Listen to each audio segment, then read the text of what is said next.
Welcome back into the Sunbelt Social Suite. Joining me now, the 2014 Coach of the Year and the reigning champions and preseason favorite Georgia Southern Eagles head coach, Willie Fritz. Coach, we certainly appreciate you making some time to stop by and visit with us during your time here in New Orleans. How are things going so far this morning? Good. We've been around, talked to a lot of different people. You know, my fellow coaches kind of put that target right on our back right there. I wasn't surprised that it often happens when you win the conference. They go ahead and pick you there the next season. But we're having a lot of fun. My two players, Matt Dobson and Darian Foreman, are really enjoying themselves as well. That's great. It is all about the student athletes, as we all know. We are doing this all based off of social media, so we've got to ask, how active are you on social media? Very active. I didn't know the difference between a text and a tweet before, a couple of years ago, but very active on the Twitter world and in the Twitter world and having fun with it. And you know, it's how kids communicate nowadays. So you better do a good job of being involved in Facebook and all the different forms of social media.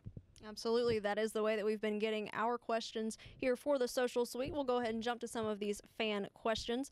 From Thomas K. on Twitter: how do you make sure the team doesn't rest on their laurels and keeps focus after such a successful season? Well, I'm very lucky. I've got very competitive student athletes that play for us, and you know, and they're chomping at the bit to prove themselves again this year. We've got even a tougher schedule than what we had last season. And then another big goal for us is to be the first team in the history of Georgia Southern to play in a bowl game. So in order to do that, we got to win a bunch of ball games so that the guys are raring and ready to go. A question from Michael M. on Twitter: what newcomers do you expect to make the biggest impact for the Eagles this season? You know, it'll be interesting. You never know. Sometimes it's based on ability. Sometimes it's based on the depth you have at that particular position as to who goes out and plays a lot for you. Roscoe Bird, we certainly are looking forward to him filling in and playing for us on the offensive line. He's a transfer from UAB. They dropped their football program, unfortunately. He's a Georgia kid, and I think he'll have an opportunity to play for us early and often. Question from Reagan Dial, the question that everyone seems to be asking: can you repeat as champions? Well, that's the goal. You know, certainly, you know, I'm an optimist, and you know, I believe it's hard to accomplish great things by not thinking positively. So we've thrown that out there and talked about it with the kids, and we want to defend the Sun Belt, and so we're working hard at each and every day to accomplish that goal. It's going to be tough. This is a very good league, well coached, very talented. There's a lot of traveling involved. I think Georgia Southern had been on an airplane during the regular season once the 9 preceding years. Before last season, we took 4 plane trips. Wow. So it's a lot different than what the student athletes were used to, but they sure did come out and not let that hinder us. A question from Frank on Twitter, a question that deals with last season. What does the addition of your Georgia Southern Eagles as well as Appalachian State do for the dynamic of the Sun Belt? Well, I think they added 2 really good teams, 2 teams with a lot of history and tradition and you know, fan support. You know, we average, I think, a little over 21,000 fans per ball game. Eagle Nation, I think, is very excited about the move to FBS football and into the Sun Belt Conference.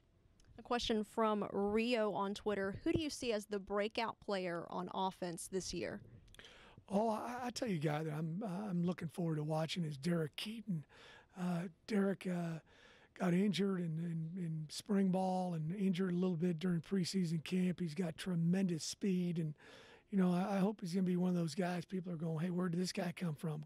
Did a good job for us last year in the kick return game, but he's a guy that I think is a dynamic playmaking type of player, and we'll he's a guy that I just mentioned offhand. I've got a question from Taylor Henson on Twitter, of course. Successful season last year, but is there anything that you're planning to do differently preparing for this year that was different from last year? Yeah, you can't stay the same in this game. Everybody's studying what we were doing last year. I'm amazed sometimes. I'll have people call me from all over the country, and they'll tell me, Coach, I got all your film, and we're watching. You're like, well, how'd they get all of our tape? There's no secrets anymore. So you've got to change. You've got to evolve offensively, defensively, and in the kicking game. If you do the same thing over and over again, people will figure it out. And so that's what we did in spring football. That's what we worked on this summer. And then you also got to stay within what your guys do well. You don't want to try to do something you guys aren't capable of doing. So we will have some different wrinkles this year. We've got a pair of questions here rounding things out from GS Recruiting Nation. What about the new starting receiving core as well as the defensive transfers you brought in during the season? What are your thoughts on what they are going to bring coming in this year? We're taller, we're longer. This is really the first Division I recruiting class we've had. When I took the job in January of 2014, Southern already had quite a few commitments, and we honored those commitments. But this class that we've accumulated this last season is really a Division I football class, and we certainly have got talented, good players there already. I'm impressed with the ability, and really a 1AA team to come in and win the conference outright is an outstanding accomplishment. But we're now in on some guys that Georgia Southern wouldn't have been in on before as far as players are concerned. We actually beat quite a few Power 5 type schools for some of these prospects. So I'm excited to see what they can do here in the next few weeks. And our final question from Twitter, you lost all but one starting offensive lineman due to graduation. So who do you see having the biggest impact coming into this season? Is it your lone senior or is it a newcomer? Well, Darian Foreman's going to have a great year for us. But I've told him, just like I've told everybody, he's got to get better. He's got to be a first-team all-conference Sun Belt performer for us in order for us to accomplish these big goals that we have. It'll be interesting to see. We've signed 3 true freshmen that are coming in that I think are outstanding players. Curtis Rainey, Jeremiah Culbreth, Jeremiah Theus. Those guys, I think, all have got a chance to play for us this year. And then Roscoe Burr, transfer from UAB, and then also Max Magana, and then Tommy Boyton. He's a guy that didn't play a whole lot for us last season, but I think he's a guy that can be a quality Sun Belt Conference performer. So we've got, there's 3 or 4 other guys as well that are going to fill those spots. So be very competitive during preseason camp.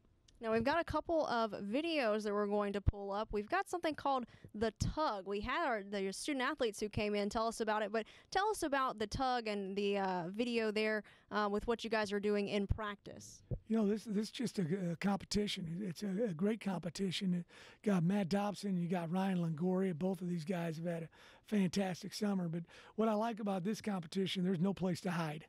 It's mano, and you can't hide any place, and you got to get out there and go as hard as you can, and that's a big time effort right there. Those guys get done with that one repetition.